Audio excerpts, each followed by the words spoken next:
Good day mga boss. So welcome sa channel natin, Geomotology.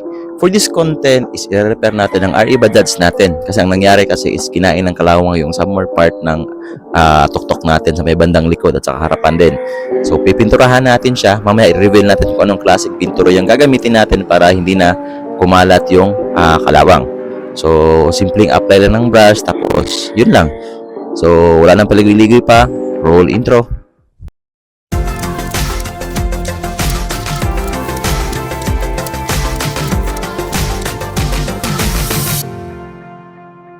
Okay, so ganito kasi yung nangyari, no? So punta tayo sa likuran ng iBajads natin. Yung nangyari, ayan, kung makikita nyo, ayan, so kinain ng kalawang yung dito sa chassis natin. Ayan, no? Halos butas na yan. Makita mo na yung anong nasa loob. So napakahirap kapag kupalat yung kalawang, no? Ang nangyari kasi nito, pumunta kami sa may dagat, tapos naligo yung mga kasamahan ko. And then, yun, matagal ko siyang napa-car wash. Kaya ito yung resulta. Dito pa naman umuupo yung mga pasahero. Yan, so punta tayo sa harapan. So pag sa harapan tayo, yun o. Yan yung butas. So dahan-dahan kinakain ng kalawang yung upuan kasi dito umuupo yung mga pasahero. Makita nyo, andyan pa yung mga buhangin galing sa dagat. So i-repair natin yan mga boss, no? So ang gagamitin pala natin na pintura is etong rust conversion paint. So epektibo ito mga boss. Marami na akong reviews nakikita dito. So pinapahinto nyo yung pag-spread ng kalawang somewhere. So parang water-based ito na pintura kasi kailangan mo siyang dagdagan ng tubig para mas yung kanyang dilutable na chemical is ma-apply ng mabuti. So buksan natin to, tapos lagyan natin ng tubig para mas maganda yung viscosity niya, no? So tara. Ayan, so nabili ko siya guys sa TikTok lang, sa presyong 228 pesos. Yung flash ko lang sa screen yung details ng product, no? So buksan na natin itong rust conversion paint, ano? So pagkabili nyo pala nito, meron siyang libreng paintbrush tsaka itong liha. So open ko muna to. Yan, so meron pa siyang parang protective layer dito, no? Yan, makita nyo, itim nga pala yung in-order natin. By the way, meron siyang iba't ibang kulay, may red, may puti. So, depende sa inyo, kung anong kulay yung gusto nyo. Sa akin, gusto ko yung itim. Yan, so ito yung formula. Yan, no? So muna natin to. So medyo medyo makapal yung viscosity niya.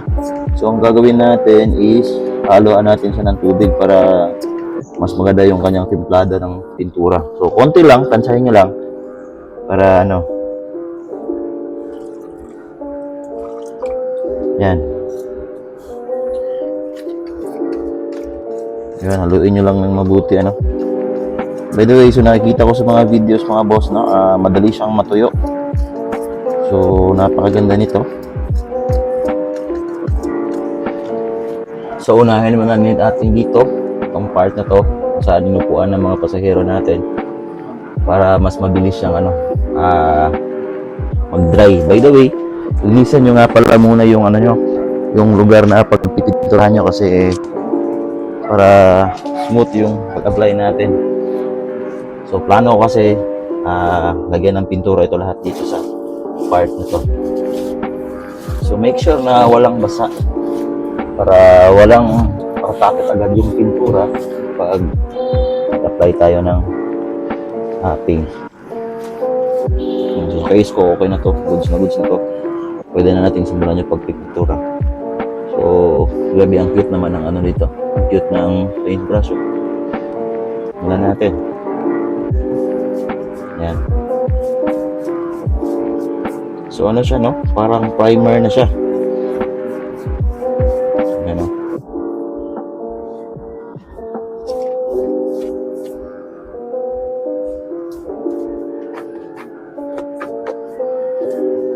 Ito yung kagandahan ba sa paintbrush lang kasi nakokontrol mo yung flow sa pagpipintura. Kasi kung mag-spray gun ka din, kailangan mo ng mga plaster para hindi matamaan tong mga gilid ng Gilid ng tuktok.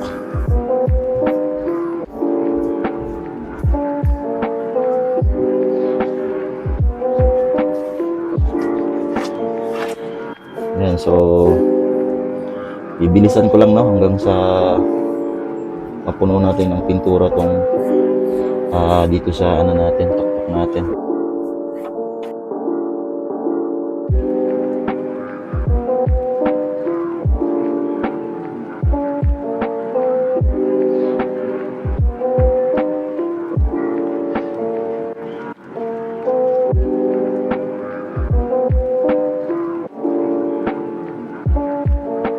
Hindi ko lang alam kung kita nyo sa video, pero na-applyan na natin ng paint yung bandang may kalawang.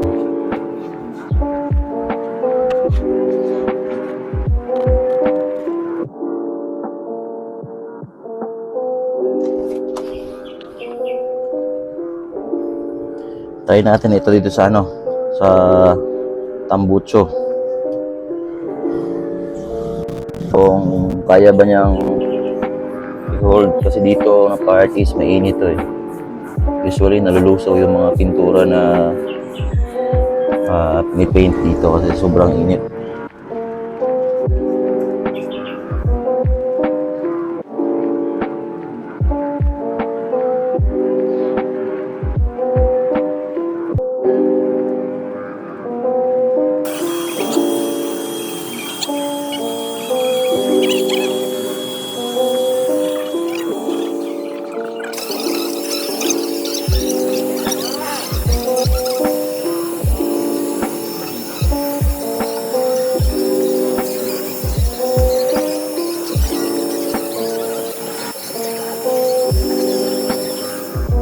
Tapos na nating pinturahan itong flooring ng upuan natin. Ayan.